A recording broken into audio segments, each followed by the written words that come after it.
Graça e paz. Já mantenha para tudo vós, que essa hora está acompanhando no primeiro aula da disciplina chamada Introdução à Bíblia. Eu sou o professor Jean-Marie. Eu estarei também ministrando essa disciplina em 5 sessões. E a matéria, como eu já disse, se chama Introdução Bíblica.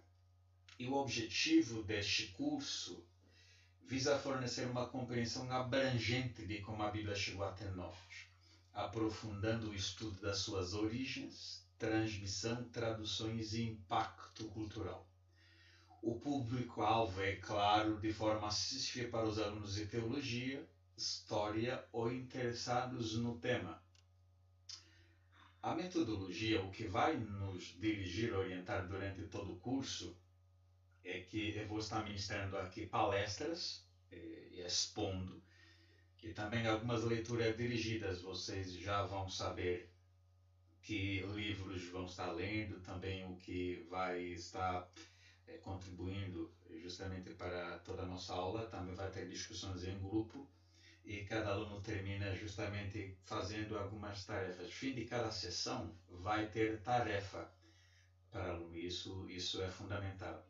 E materiais de apoio, justamente, eu vou estar produzindo apostila, mas por sessão.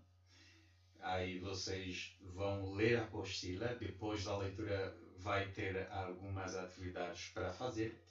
E tem o segundo livro, ou seja, o primeiro dos livros já postados, já tem o do Norman Geisler e do William Nix, que é a Introdução à Bíblia. É complementar, mas é obrigatória. Por quê?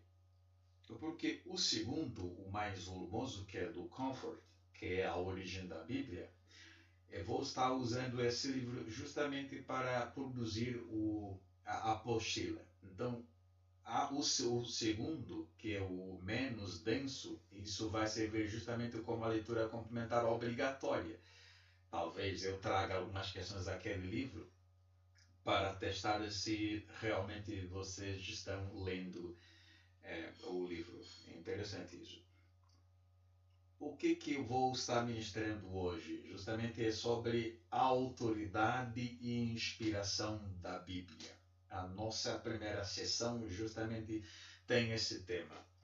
O objetivo é compreender como a Bíblia foi preservada ao longo dos séculos e como a autoridade das Escrituras foi mantida. Quando falamos de a Bíblia foi preservada, é que é um dos livros mais antigos, que pelo menos durou séculos, que sobreviveu dos livros que foram escritos.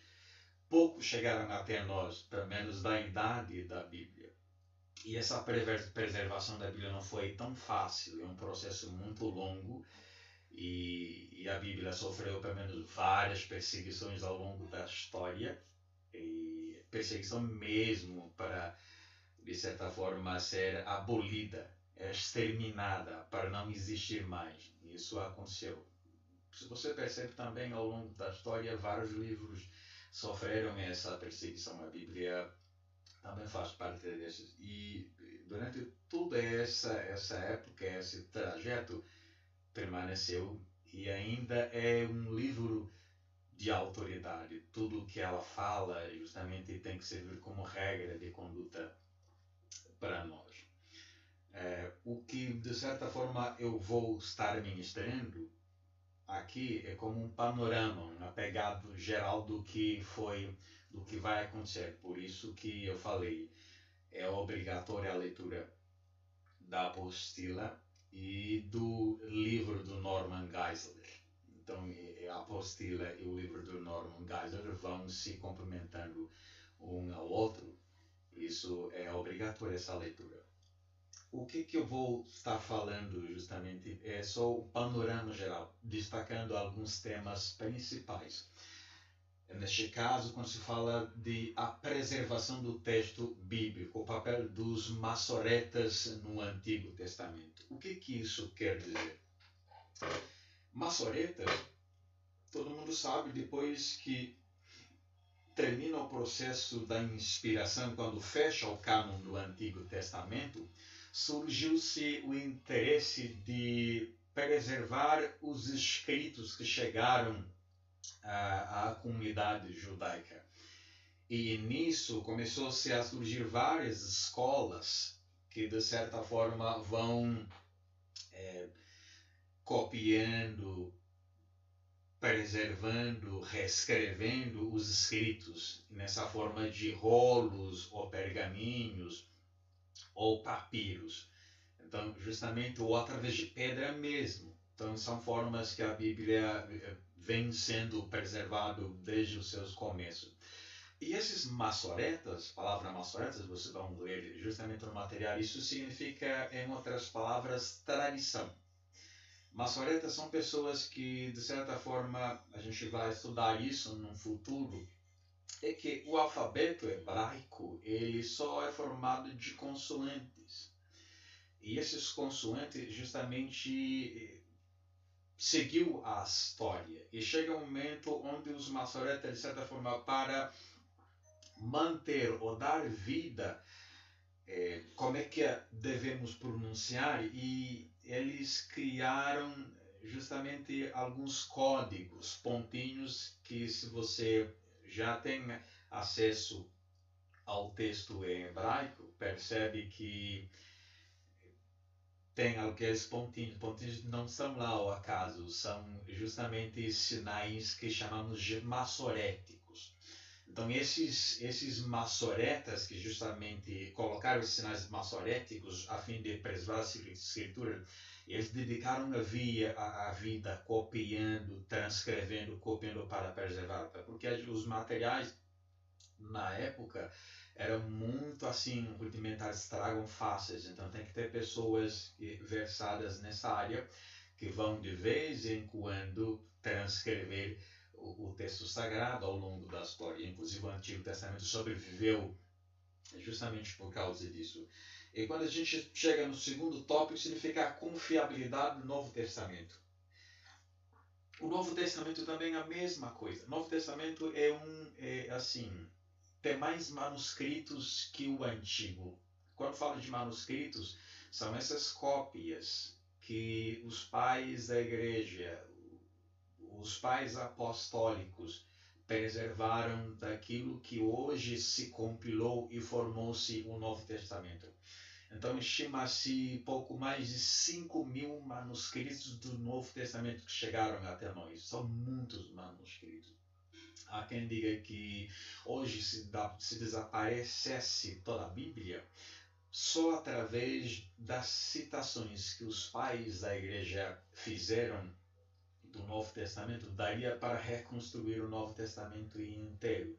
Para vocês terem ideia de quão numeroso eram os manuscritos. Não só os manuscritos, mas também tem várias traduções das línguas, que vamos falar sobre isso nas nossas futuras aulas. Isso é interessante. Então, quer dizer que a confiabilidade do Novo Testamento justamente se dá pela prova manuscrítica, quer dizer que da quantidade dos manuscritos que chegaram até nós.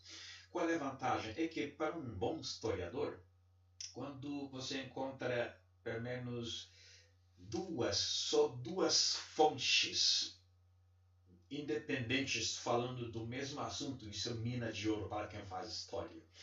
E no caso do Novo Testamento, eu estou falando de mais de 5.000 manuscritos independentes, justamente, que falam do mesmo assunto. Isso é incrível, isso é que dá autenticidade no Novo Testamento.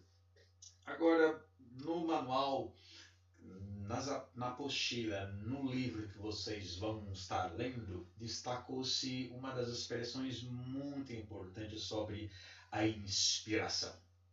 A inspiração é fundamental. A inspiração vai diferenciar a Bíblia de qualquer que seja outro livro. O que justamente significa a inspiração? A inspiração significa um processo que Deus usa desde que ele se revela ao profeta ou um apóstolo e ele cuida de maneira que, do jeito que esse profeta recebe a sua palavra, vai ser transmitida da mesma forma, sem erros. O que eu quero dizer com isso?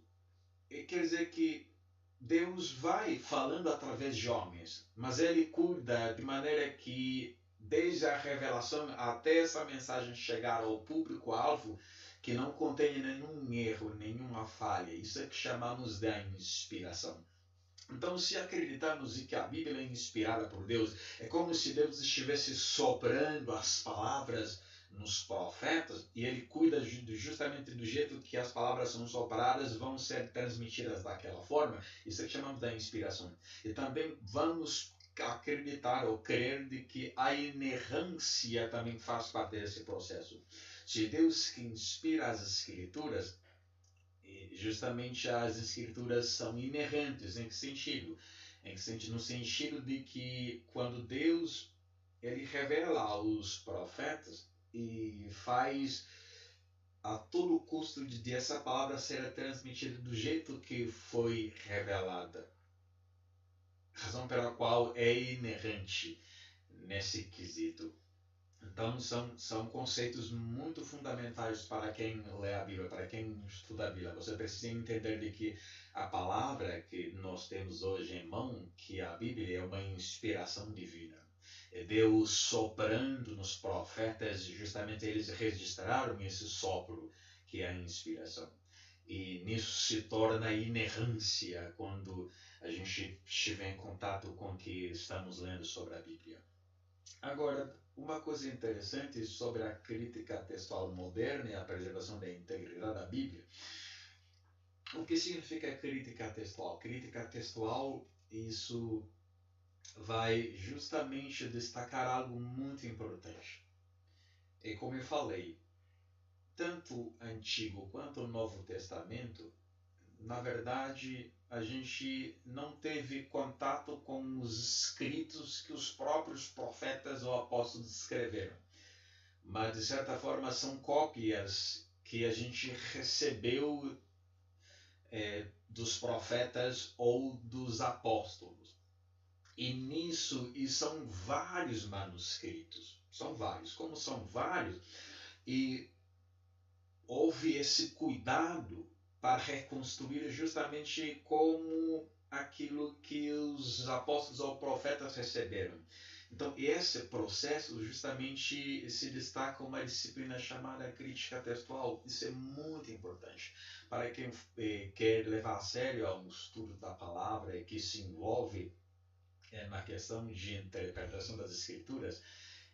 Precisa justamente entender sobre isso. Eu vou falar no futuro, eu vou dar exemplo de como é que se faz a crítica textual, mas para ter ideia, a crítica textual justamente significa que, como temos vários manuscritos, para justamente comparar até a ponto de produzirmos um texto fiel ao original que os apóstolos ou os profetas escreveram.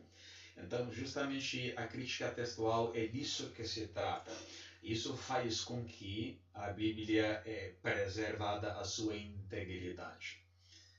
Ela é fiel. Não existe contradições na Bíblia. Pior que às vezes quando a gente não entende algo complexo, a gente acha que a Bíblia tem contradições, mas não. Então, como é a palavra de Deus inspirada e ela é inerrância em tudo que ela fala, e nesse caso é íntegra através justamente da disciplina chamada crítica textual. Irmãos, eu só quero lembrá-los justamente de que a nossa aula vai justamente servir como um panorama geral para destacar alguns tópicos especiais, e vocês vão lendo como leituras complementares, assim vocês vão entender melhor, ou seja, o diálogo vai fluir, onde eu vou estar expondo alguns tópicos e através da leitura vocês vão desenvolver e compreender melhor, e assim a aula vai ser frutífera.